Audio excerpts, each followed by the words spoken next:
Laga final Liga Champions antara Manchester City melawan Inter Milan adalah pertandingan final yang telah lama menjadi impian Erling Haaland. Final akan digelar di Stadion Atatürk Olimpiyat Istanbul pada Minggu 11 Juni pukul 2 waktu Indonesia Barat dini hari. Turnamen Liga Champions adalah kompetisi yang sangat menginspirasi Haaland. Ia merasa bergairah setiap kali mendengar lagu himne Liga Champions. Sejak lama, ia telah menjadikan lagu Liga Champions sebagai nada dering alarm yang ada pada ponselnya. Haaland dan juga Manchester City belum pernah menjadi juara Liga Champions.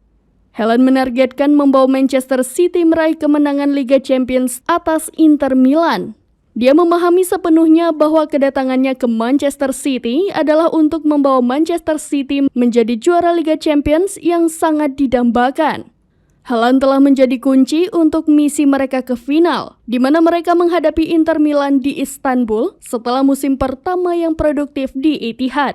Pemain asal Norwegia itu telah mencetak 52 gol di semua kompetisi sejak bergabung dengan Manchester City dengan kontrak 51 juta euro atau setara 950 miliar rupiah dari Borussia Dortmund. Namun upaya Haaland dan Manchester City menghadapi Inter Milan bukanlah hal yang mudah. Di antaranya mereka harus menghadapi Lautaro Martinez yang dijuluki El Toro atau si Banteng, bahaya terbesar Manchester City di final Liga Champions.